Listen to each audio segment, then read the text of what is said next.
edukasi adalah proses perjalanan seorang pendidik agar dapat mengenali dirinya. Pada video kali ini, kita akan membahas tentang 5 posisi kontrol yang dikembangkan oleh Diane Gosson dan contoh penerapannya.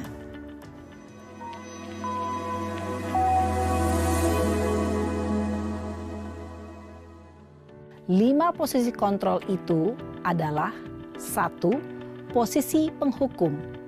2. Posisi pembuat merasa bersalah. 3. Posisi teman. 4. Posisi pemantau atau monitor. Dan 5. Posisi manajer. Untuk lebih memahami kelima posisi tersebut, mari kita saksikan kasus Naren yang terlambat hadir 20 menit di sekolah dan melihat bagaimana kelima posisi kontrol dalam menghadapi masalah tersebut.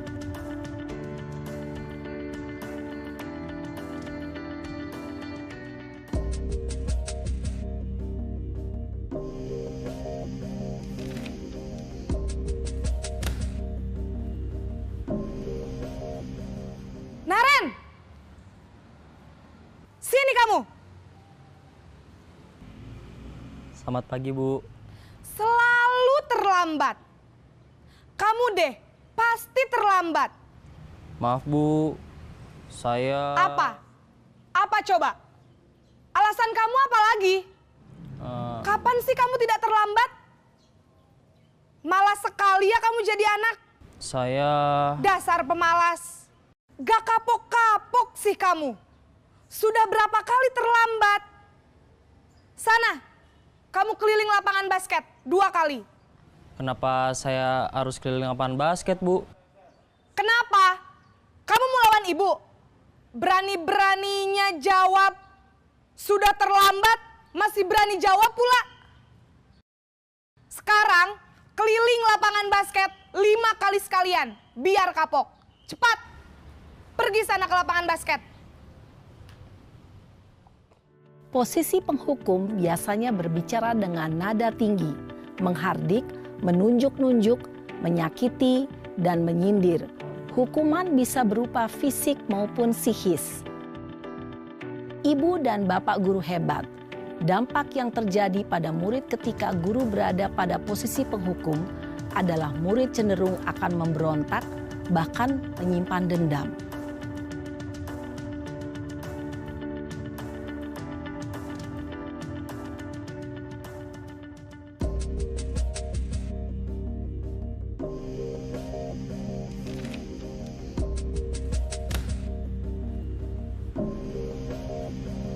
Naren!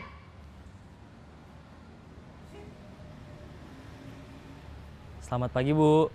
Naren. Kamu kenapa terlambat lagi, nak? Ya Tuhan, Naren. Kamu senang ya bikin ibu susah ya? Kalau kamu terlambat lagi, nanti ibu yang ditegur bapak kepala sekolah, nak. Disangka ibu tidak bisa membina kamu. Duh, gimana ini? Maaf, Bu. Duh, Gusti Naren. Kamu suka ya kalau ibu ditegur bapak kepala sekolah? Terus, sekarang ibu harus tulis apa ini di buku absen? Ini kamu sudah sering terlambat loh. Ibu harus apa coba? Maaf, Bu. Maaf sekali. Ya sudah, lain kali jangan bikin ibu susah lagi ya, nak ya. Ibu tidak akan kuat lagi kalau kamu begini terus. Bisa jantungan kalau ibu ditegur bapak kepala sekolah. Sana cepat ke kelas. Maaf ya, Bu. Maaf sekali. Posisi pembuat rasa bersalah berbicara dengan nada tenang, cenderung lembut. Namun kata-kata yang diutarakan membuat murid merasa menjadi orang yang gagal. Memandang buruk dirinya sendiri, merasa tidak berharga, dan tidak sanggup membahagiakan orang lain. Ketika guru mengambil posisi pembuat rasa bersalah, murid akan menganggap dirinya yang bersalah dan ia akan menyimpan emosi negatif tersebut di dalam dirinya.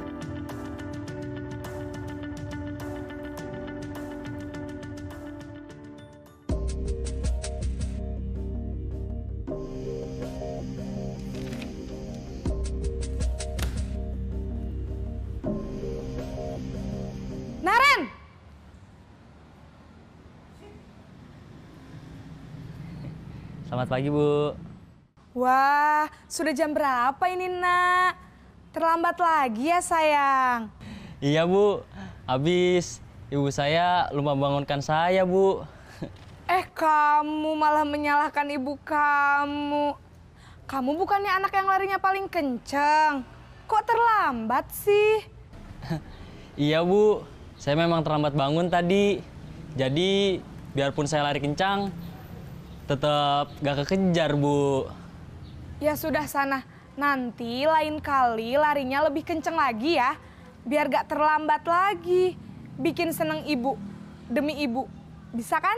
Bisa lah, Bu. Ya sudah sana masuk kelas. Ibu beresin urusan absen kamu. Kamu ini ada-ada saja.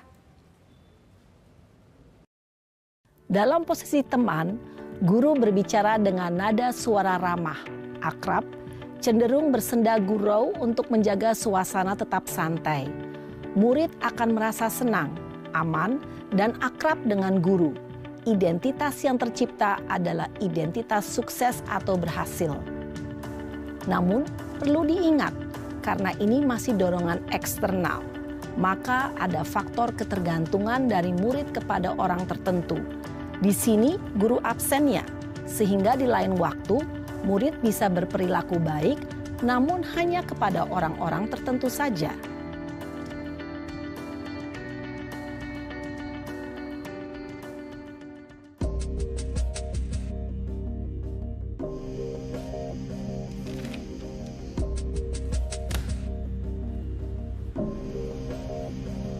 Naren!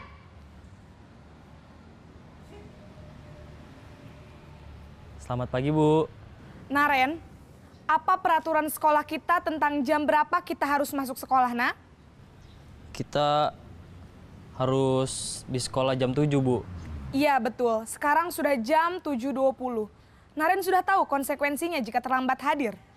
Paham, Bu. Saya harus tinggal kelas pas jam istirahat selama 20 menit. Iya, benar. Konsekuensinya demikian. Jadi nanti jam 9.30 pas istirahat, kamu harus tinggal di kelas, kerjakan tugas tambahan untuk ketertinggalan kamu, ya? Baik, Bu. Posisi pemantau mengandalkan penghitungan atau data untuk mengontrol murid. Guru mengarahkan murid berdasarkan peraturan dan konsekuensi. Seorang pemantau menunjukkan bahasa tubuh dan ekspresi wajah yang datar dan cenderung formal.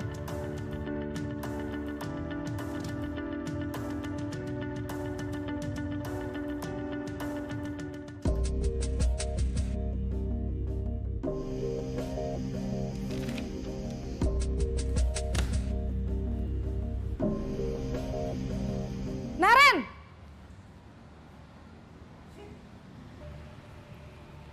Selamat pagi, Bu. Selamat pagi, Naren. Maaf, Bu. Saya terlambat. Iya, sekolah masuknya jam 7, sekarang sudah jam 7.20. Jadi sekarang bagaimana ini, Naren? Maaf, Bu. Saya lupa setel alarm saya semalam. Baiklah, menurut kamu, keyakinan sekolah yang mana yang perlu kamu tingkatkan? Menghargai diri sendiri dan orang lain mungkin ya, Bu. Setuju. Jadi, apakah Naren meyakini prinsip saling menghormati tersebut? Iya, Bu. Saya meyakininya. Apakah Naren bersedia memperbaiki masalah keterlambatan ini? Bersedia, Bu. Bagaimana kamu akan perbaiki masalah keterlambatan ini? Saya akan coba untuk tidak lupa menyetel alarm saya, Bu. Baik, kalau Naren lupa menyetel alarm di rumah, ada orang yang kira-kira bisa bantu mengingatkan tidak? Ada, Bu. Kakak saya, Kak Ema. Ada lagi selain Kak Ema? Selain Kak Ema, ada ibu saya. Baik, jadi yang mengingatkan Naren adalah Kak Ema dan ibu kamu ya? Kira-kira akan mulai setel alarm kapan nih, Naren? Setelah pulang sekolah, akan segera saya lakukan. Baik, jadi Naren akan setel alarm untuk bangun besok pagi dan akan diingatkan oleh kakak dan ibunda Naren ya. Ada lagi yang mungkin perlu dilakukan, Naren? Agar tidak terlambat bangun lagi. Tidak ada, Bu. Baik, Naren. terima kasih untuk kerjasama kamu. Sekarang kamu perlu kembali ke kelas untuk belajar. Baik Bu, terima kasih.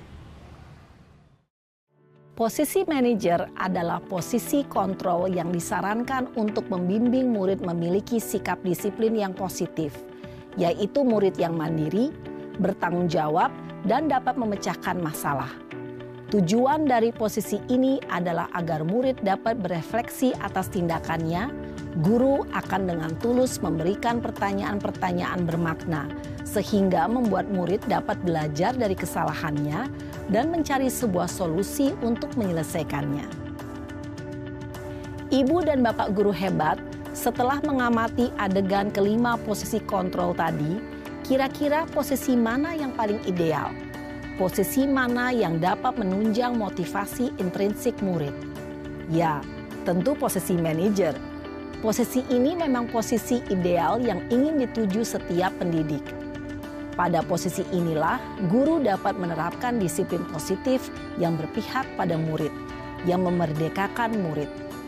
Perjalanan seorang pendidik tentunya tidak mudah untuk sampai pada posisi seorang manajer. Namun, tujuan kita pasti, yaitu menciptakan murid-murid yang mandiri, merdeka, dan bertanggung jawab. Semoga penggambaran 5 posisi kontrol yang telah diperlihatkan ini dapat menjadi ajang refleksi bagi kita semua, agar dapat terus mengasah dan menerapkan disiplin positif yang memerdekakan murid. Mari terus berlatih dan bersemangat. Selamat menerapkan. Salam dan bahagia, Ibu dan Bapak guru hebat.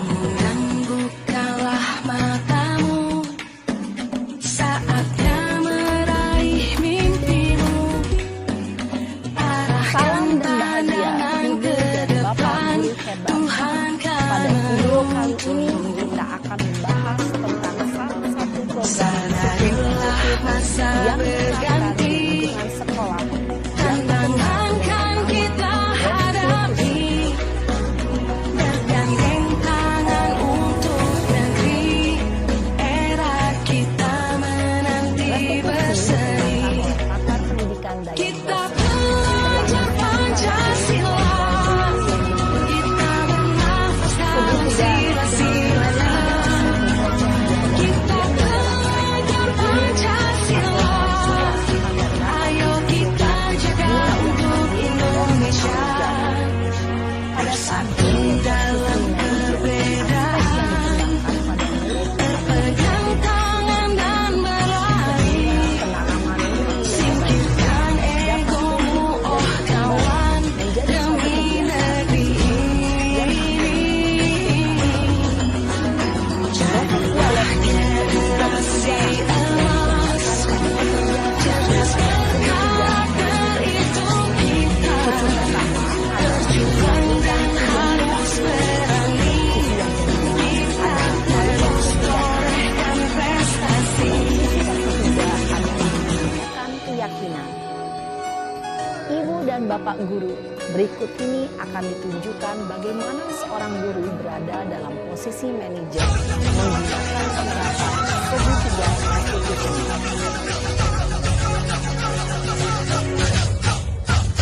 Kita belajar Pancasila, kita bernafas dalam sila-silanya. Kita belajar Pancasila, ayo kita jaga untuk Masa aku dikatain sama siapa? Ya aku marah lah. Aku baik dikatain apa di depan kelas. Gitu banget. bernafas dalam sila-silanya. Kita belajar Pancasila, ayo kita jaga untuk Indonesia. Dan saya langsung ngatain mereka lah, Pak. Saya banget. Saya bentak-bentak dia depan teman-teman lain. Oh begitu. Pasti kamu melakukan seperti itu karena suatu alasan tertentu, bukan? Iyalah, masa saya diam saja, Pak? Ya saya bela diri lah. Masa saya dituduh tukang fitnah? Ya wajarlah. Mempertahankan harga diri itu sesuatu yang penting buat kamu. Untung kamu tidak bertindak lebih gegabah lagi. Hanya membentak-bentak. Iya, Pak. Untung saya masih bersabar dan hanya membentak saja. Sudah gemes padahal. Saya pasti bela diri lah. Ya pasti ya. Tapi kamu memilih untuk tetap bertahan dan bersabar. Kamu memilih untuk tidak berbuat lebih parah lagi, bukan? Iya. Nah, sekarang coba kita lihat lagi. Tindakan kamu yang bentak-bentak Eka di kelas. Tindakan kamu itu kira-kira sesuai dengan keyakinan kelas atau prinsip kamu tidak? Enggak lah, Pak. Capek, Pak, jadi pemarah. Jadi keyakinan atau prinsip mana yang kurang sesuai dengan keinginan kamu? Ya, saya sebenarnya sangat menghargai orang lain. Mungkin saat itu saya menjadi emosi, jadi tidak menunjukkan sikap itu. Kamu meyakini tidak? Menghargai orang lain itu penting buat kamu. Yakinlah, Pak. Iya, setuju. Kita harus saling menghargai. Namun, ada juga keyakinan yang kita sepakati yang perlu kita jalankan apabila kita sedang marah, bukan? Ya, saya bisa lebih proaktif, mulai dengan diri sendiri. Saya bisa jadi lebih bersabar, mengambil waktu jeda untuk berpikir mau apa selanjutnya. Kira-kira kamu bersedia memperbaiki masalah ini tidak? Bersedia, Pak. Kalau kamu memperbaiki masalah ini, kamu akan menjadi orang seperti apa? Saya akan menjadi orang yang bertanggung jawab kali ya, Pak. Dan senantiasa proaktif. Iya, menurut kamu bagaimana rasanya menjadi orang seperti itu? Ya nyaman lah, bangga bisa bersabar dan menahan diri. Baiklah kalau begitu. Yuk kita pikirkan bagaimana memperbaiki masalah ini.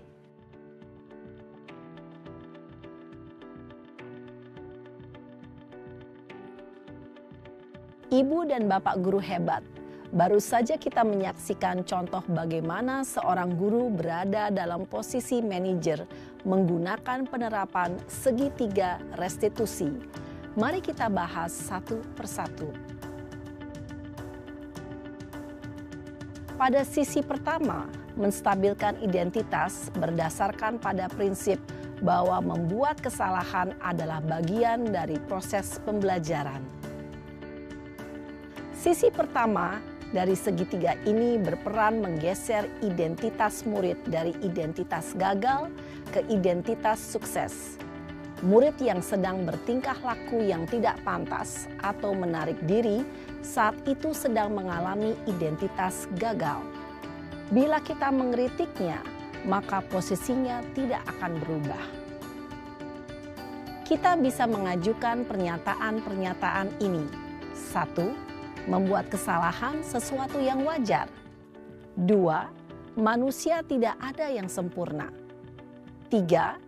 Kita bisa memperbaiki masalah ini. 4. Saya tidak menanyakan kesalahannya. Saya lebih fokus bagaimana memperbaiki masalah ini. 5. Apakah saat ini kamu tengah menjadi orang yang baik untuk dirimu sendiri? Pada sisi kedua, validasi tindakan yang salah berlandaskan pada prinsip bahwa setiap perilaku berupaya memenuhi suatu kebutuhan tertentu. Guru yang telah memahami teori kontrol akan bergeser dari pemikiran stimulus respon menjadi proaktif dan mencoba untuk mengenali tujuan dari perilaku murid. Mengenali dan mengakui kebutuhan murid ini dapat memperbaiki hubungan dengan murid tersebut.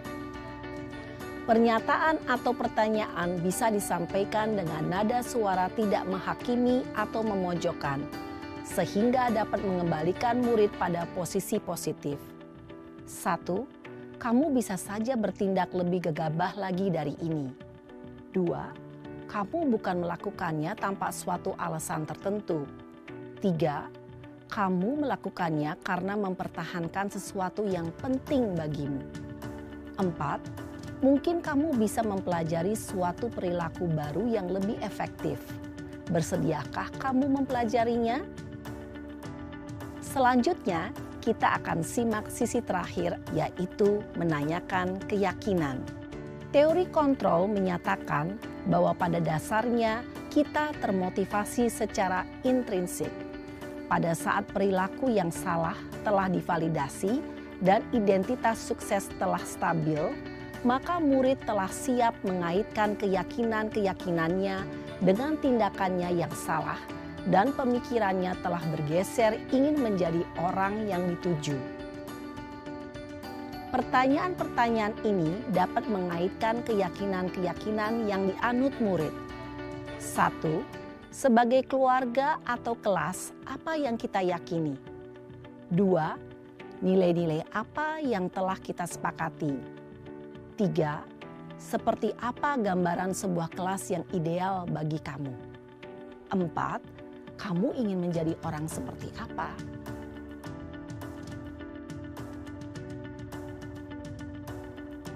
Dalam menerapkan segitiga restitusi, perlu diperhatikan beberapa hal, yaitu 1.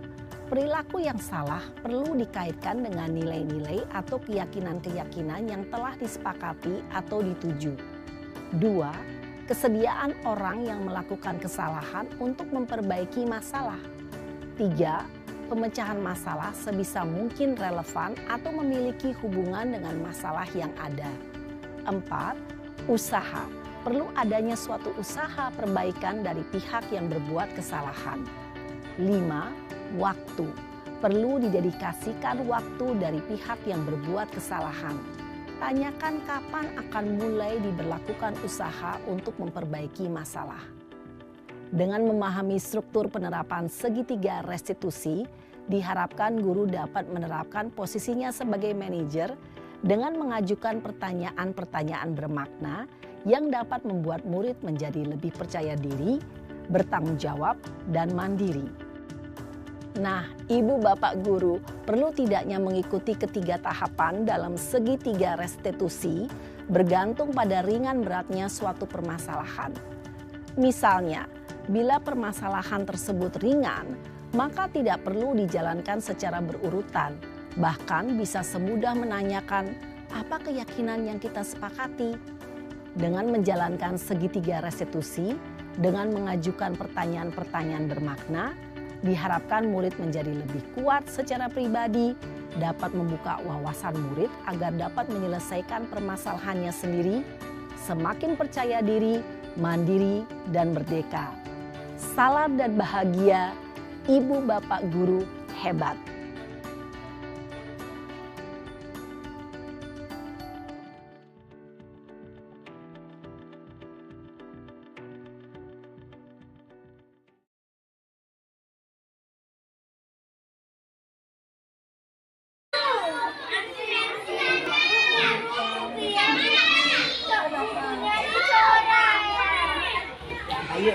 Ayo kita ngobrol dulu. Ayo. Kenapa ini? Aduh, anaknya Bu. Kenapa ayah?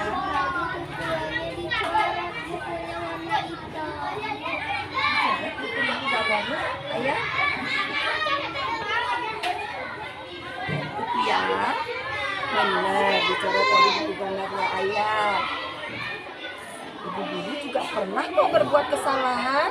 Cerita saja sama Bu Guru, tidak apa-apa. Kenapa? Oh, alasannya kenapa Tupia mencoret buku gambarnya ayah karena ayahnya tidak mau ngajak Tupia gitu. Benar ayah. Kenapa? Pasti ada alasannya. Karena Tupia punya sendiri. Oh, begitu. Tupia mau gambar di bukunya ayah. Sekarang Bu Guru tanya. Tupia bawa buku gambar nggak? Oh, bangga. Nah, kan sudah masing-masing bawa buku gambar. Anak-anak sendiri-sendiri, tapi bekerja bersama-sama. Bisa tidak? Senang ya? Berdua bersama-sama bekerja. Maka itu gambar sendiri. Masih ingat kesepakatan kita 4 kata ajaib apa saja? Ayo.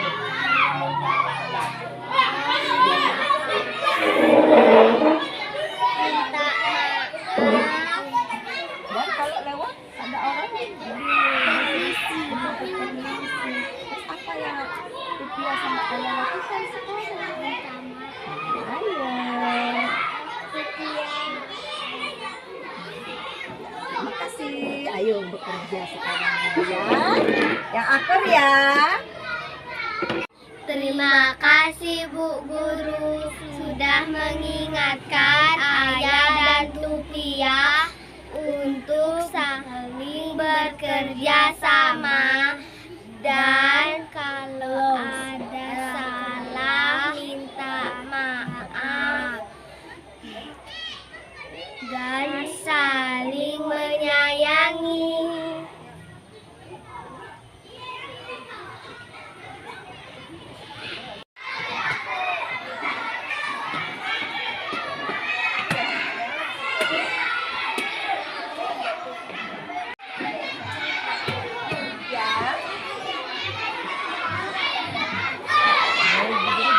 Ya sekarang juga kembali ya. Jadi ajak ngobrol dulu kita. Terima kasih ya Gongku. Nah sekarang kan kita makan lagi. Ya, udah selesai.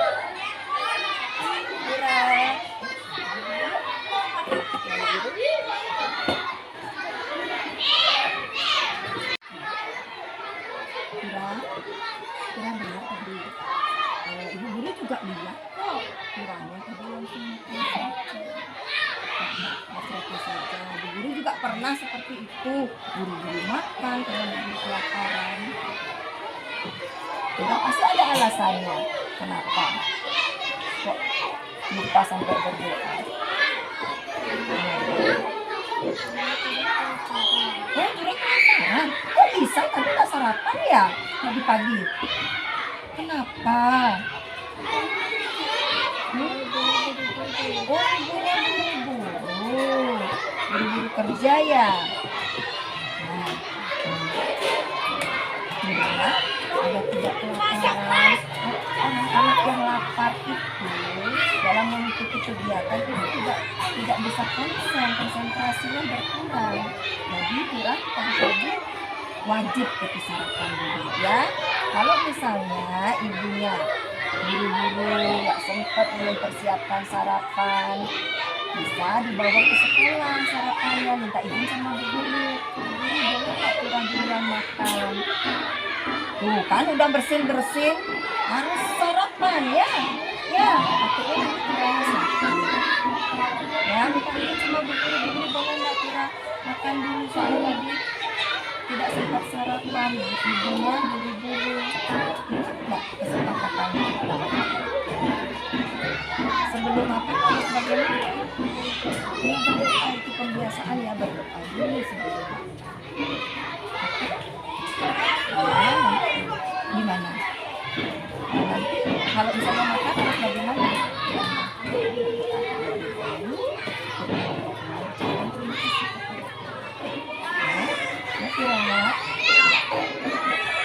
Terima kasih Bu Guru untuk mengingatkan kita untuk berdoa dulu sebelum makan.